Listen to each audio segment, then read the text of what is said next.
Hello everyone नमस्कार जय जगन्नाथ मु ममता स्वागत करुच्छी आपण मानक मो चैनल ओडिया घर जलणी को किछि दिन पूर्व मु आपण मानक सहित पनीपरिबा बा फल कांजी करके देखैथिली। आज देखंतु बनेबा पियाज पत्र रे कांजी जार टेस्ट बहुत बढ़िया लगे। एटी देखंतु मु एठी चाउल को ए ग्राइंडर जार रे दरदरा ग्राइंड कर देछि। जदि आपण मानक पाखरे अरुआ खुद थाए ताहाले करि परिबे, नचेत एई बळी भाबरे करिवे। टमाटो किछि मु नेबी खटा अनुଯାयी एठी मु 7टी पाखापाखि टमाटो को नहीं जीवी।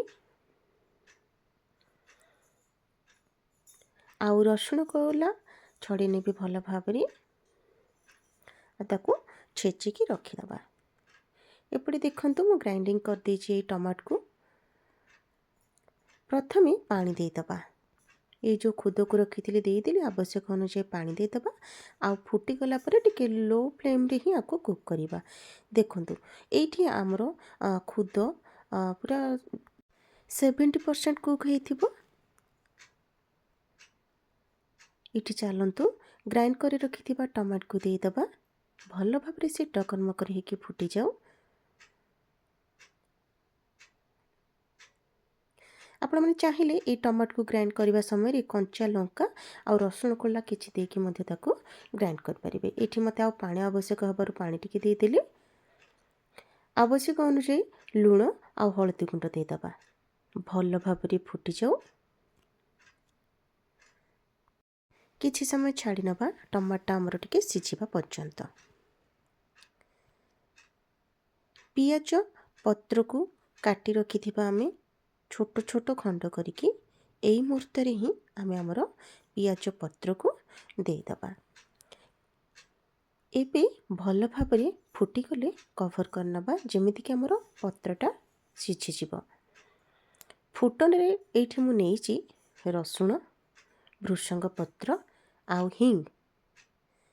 कांजीरी साधारणतः फुटनटा जदि ठीक थाए ताहले कांजीर फ्लेवरटा बहुत ही बढ़िया लगे। एठी मु तेल, सुखिला लंका, हिंगु, पंचु फुटण भल भाबरे फुटी सारला परे छेचिकी रखिथिबा रसुण को दे देबी। रसुण को पकेकी 3 रु 4 मिनिट आमे भाजी नबा। देखंतु एठी भल भाबरे भाजी हे गला परे मु एठी ए जागारे 2टी आंबुल दे देली खटा अनुଯାयी। एबे एठी हमर भृषंगा पत्र को दे दबा। हल्का भाजी नबा।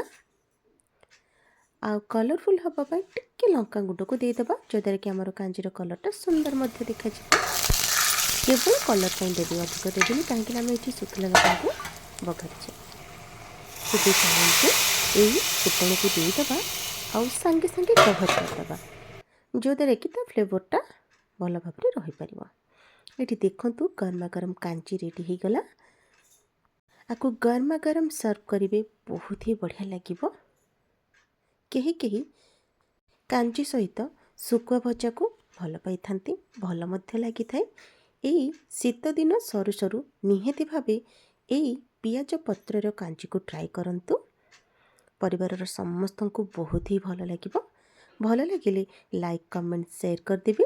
नुआ थिले मो चैनल को सब्सक्राइब कर देबे। रहिली।